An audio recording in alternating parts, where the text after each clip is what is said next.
Accounting ratios. Ratio analysis is an important tool of analyzing financial statements, as accounting ratios reveal different financial aspects of a company. In this chapter, we will discuss how ratio analysis is important for financial statement analysis. Let us discuss accounting ratio, ratio analysis, classification of accounting ratios, liquidity ratios, solvency ratios, activity ratios, and profitability ratios. Accounting ratio.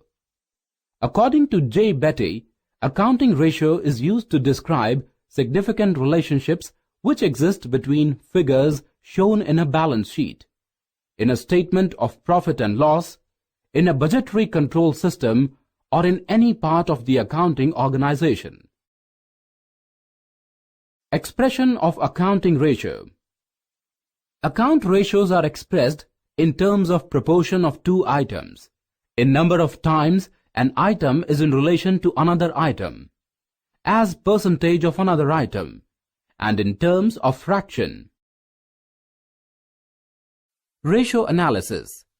According to John Mayers, ratio analysis is a study of relationship among various financial factors in a business. Objectives of ratio analysis.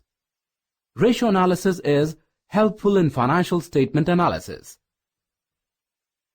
helpful in SWOT analysis, simplification of accounting data, helpful in forecasting, and helpful in comparative study.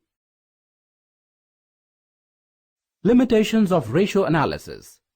These include possibility of false result, ignoring qualitative aspect, lack of standardized definitions, lack of standardized ratios,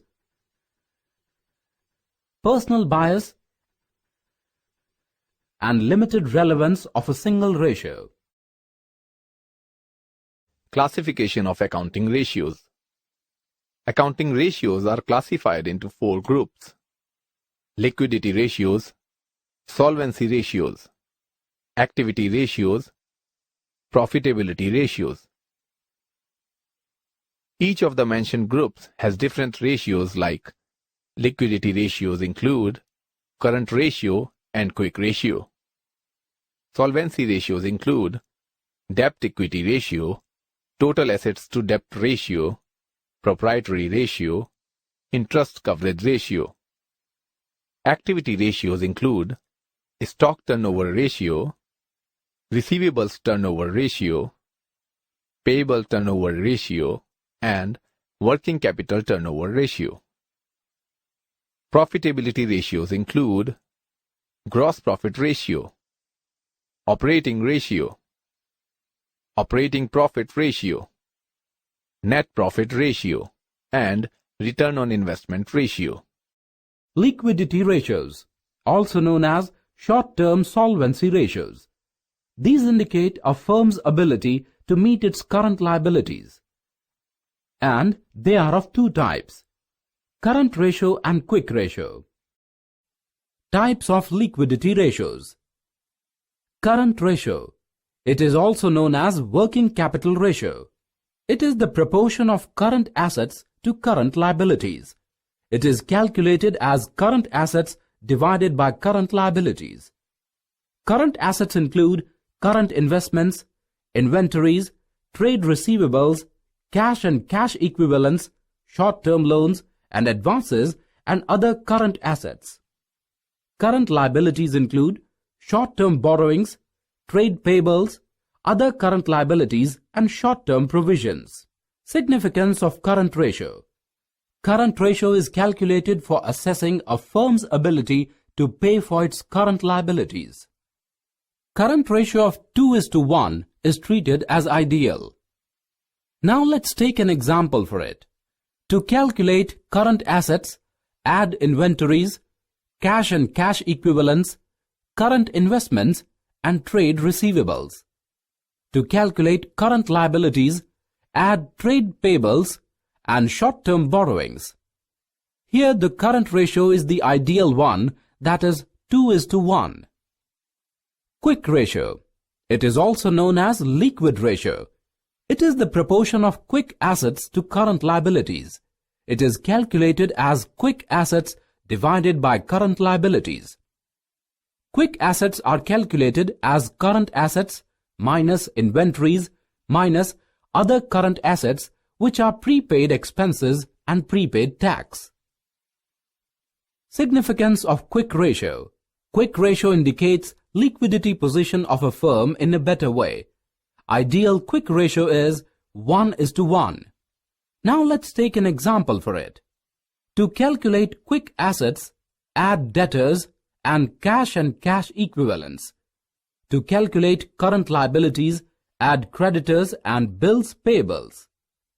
Here the quick ratio is the ideal one, that is 1:1. Difference between current ratio and quick ratio.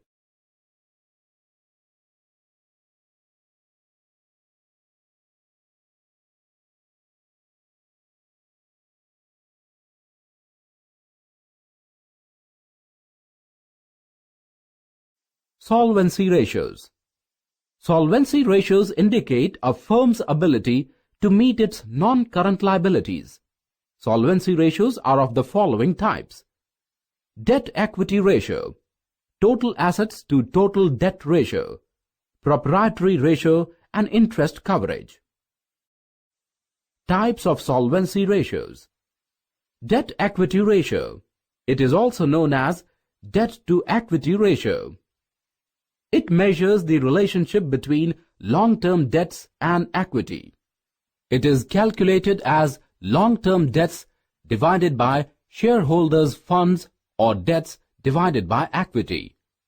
To calculate shareholders' funds, add non-current assets, working capital, and subtract non-current liabilities. Non-current assets are calculated by adding tangible assets, intangible assets, non-current investments, and long-term loans and advances. Working capital is calculated by subtracting current liabilities from current assets. Long-term debts are calculated by adding long-term borrowings and long-term provisions. Significance of debt-equity ratio. It indicates indebtedness of a firm and gives an idea to the lenders whether their debts are safe or not. High debt-equity ratios indicates high risk, while low debt-equity ratio indicates low risk to lenders of long-term loans. Now let's take an example. To calculate debt-equity ratio, we need to divide debt by equity. Debt is equal to long-term loans. Equity can be calculated by adding share capital and reserves and surplus. Here debt-equity ratio is equal to 0.5:1. Total assets to debt ratio. It indicates the relationship between total assets of a firm and its long-term debt. It is calculated by dividing total assets by debt or total assets by long-term debts. Total assets is equal to tangible assets plus intangible assets plus non-current investments plus long-term loans and advances plus current investments plus inventories plus trade receivables plus cash and cash equivalents plus short-term loans and advances plus other current assets. Debt is equal to long-term borrowings plus long-term provisions. Significance of total assets to debt ratio. It shows the safety margin available to providers of long-term debts. Higher total assets to debt ratio indicates better financial position of the firm. Now let's take an example. To calculate total assets, add non-current assets and current assets. To calculate long-term debt, add long-term loans and debentures. Here total assets to debt ratio is 1.5:1. Proprietary ratio. It expresses relationship between shareholders' funds and net assets. It is calculated by dividing shareholders' funds by total assets. Shareholders' funds is equal to share capital plus reserves plus surplus. Or shareholders' funds is equal to non-current assets plus working capital minus non-current liabilities. Significance of Proprietary Ratio. It measures proportion of shareholders' funds in total assets of the firm. Higher Proprietary Ratio indicates better financial position of the firm. Now let's take an example. To calculate shareholders' funds, add share capital, general reserve, securities premium reserve, balance of statement of profit and loss. To calculate total assets, add tangible assets, intangible assets, and current assets. Here the proprietary ratio is 0.86:1. Interest coverage ratio. It measures firm's ability to pay interest on long-term debts. It is calculated by dividing profit before interest and tax by interest on long-term debts. Profit before interest and tax is profit after interest and tax plus interest plus tax. Significance of interest coverage ratio. It measures interest paying capacity of a firm from profit earned by it. Higher interest coverage ratio indicates better availability of profit for paying interest. Now let's take an example. Net profit before interest and tax is given by 50,000 rupees. Interest as 2,50,000 rupees. Here, interest coverage ratio is equal to 3 times. Activity ratios. These are also known as performance or turnover ratios. These indicate how well financial resources of a firm have been utilized, are expressed in terms of times, and are of the following types: stock turnover ratio, debtors turnover ratio, creditors turnover ratio, and working capital turnover ratio. Types of activity ratios. Stock turnover ratio, also known as inventory turnover ratio, expresses number of times the stock is turned into sales during the accounting period. It is calculated by dividing cost of revenue from operations by average stock. Cost of revenue from operations is equal to cost of materials consumed plus purchase of stock in trade plus change in inventory minus direct expenses. Average cost is equal to opening cost plus closing stock divided by 2. Significance of stock turnover ratio. It indicates how well stock has been used to generate revenue. Higher stock turnover ratio indicates better utilization of stock for generating revenue. Now let's take an example. Here, cost of revenue from operations is equal to 4,40,000 rupees. Now, calculate average inventory as opening inventories plus closing inventories divided by 2, which is equal to 1,10,000 rupees. Stock turnover is equal to 4 times. Debtors turnover ratio. It is also known as trade receivables turnover ratio. It expresses relationship between debtors and net credit revenue from operations. It is calculated by dividing net credit revenue from operations by average debtors. Credit revenue from operations is equal to revenue from operations minus cash revenue from operations. Average debtors is equal to debtors at beginning plus debtors at end divided by 2. Significance of debtors turnover ratio. It shows how quickly amount from debtors has been collected.